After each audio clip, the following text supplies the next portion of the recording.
জুৰিয়া উন্নয়ন খণ্ডৰ অন্তৰ্গত খুটিৰপাৰ গাঁও পঞ্চায়তত ব্যাপক দুৰ্নীতি। অসমৰ জনতাক পৰিৱৰ্তনৰ আশা দেখুৱাইছিল সোণোৱাল চৰকাৰে। সোণোৱালৰ কাৰ্যকালত প্ৰতিটো বিভাগত দুৰ্নীতিৰ বাতৰিয়ে সংবাদ মাধ্যমৰ শিৰোনাম দখল কৰি আহিছে। তথাপিও নাও বুঢ়িলেও টিঙৰ পৰা নামিব খোজা নাই সোণোৱাল চৰকাৰখন। হিন্দুবাদৰ কথা কোৱা চৰকাৰখনৰ দিনত মন্দিৰ আঁচনিটো সংঘটিত হৈছে ব্যাপক দুৰ্নীতি।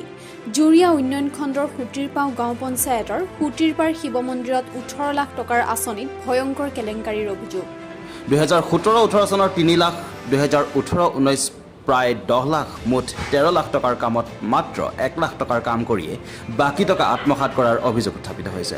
শিৱ মন্দিৰৰ পূজাৰী চৰকাৰলৈ কাটৰ অনুৰোধ। শিৱ মন্দিৰৰ নামত যি টকা চৰকাৰে দিছে, শিৱ মন্দিৰৰ উন্নয়নৰ কাম কৰিব লাগে। মন্দিৰৰ টকা আত্মসাৎ কৰা ব্যক্তিৰ বিৰুদ্ধে তদন্ত কৰি বিহিত ব্যৱস্থা ল'বলৈ দাবী জনায়। আপুনি পূজাৰী হয় ন? এনেই কাম আধৰুৱা কৰি পেলাই থৈ দিছে, এতিয়া আৰু কাম চাম নকৰে আৰু। ৰাইজক লৈ পেলাই মিটিং বহিছিলোঁ, সেই দেখুৱাইছে 3 লাখ কিমান টকা আছে, সি 70,000 টকা কাম দেখুৱাইছিল, বাকী কিমান টকা দেখুওৱা নাই। আহিছে পঞ্চায়তৰ পৰা ধৰা হৈছিলে, কি হ'ল কামখিনি হৈছেনে? হোৱা নাই। ৰাইজে এতিয়া ৰাখিছে, এতিয়া কাম কৰে না নকৰে এতিয়া কোনে জানে।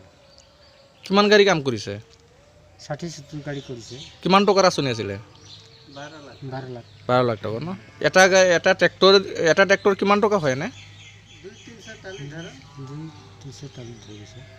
এক ট্ৰেক্টৰ মানে 300-400 টকা লয়। এনে 70 গাড়ী কাম কৰিছে, পিছত আৰু কৰা নাই। এনেকৈ পৰি শিৱ মন্দিৰ নামত 8 ফিলিঙৰ টকা আহিছে, কিমান টকা আহিছে?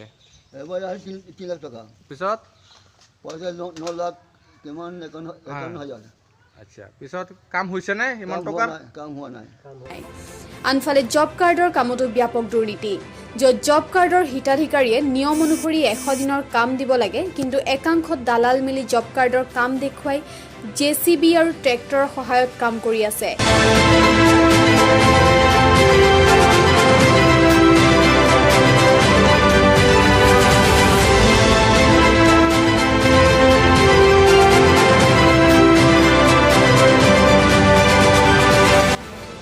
কমিশনৰ অংকত কাম কৰে বুলি ৰাইজে অভিযোগ কৰে। এটেনশ্যন গ্ৰাম উন্নয়ন ও পঞ্চায়ত মন্ত্ৰী মহোদয়, উন্নয়নৰ কামত আপোনাৰ বিভাগত কি হৈছে? এয়াই নেকি আপোনাৰ বিভাগৰ পৰিৱৰ্তন? কোন কোন জড়িত আছে ইয়াৰ লগত জড়িত? ইয়াৰ তদন্ত হ'বনে?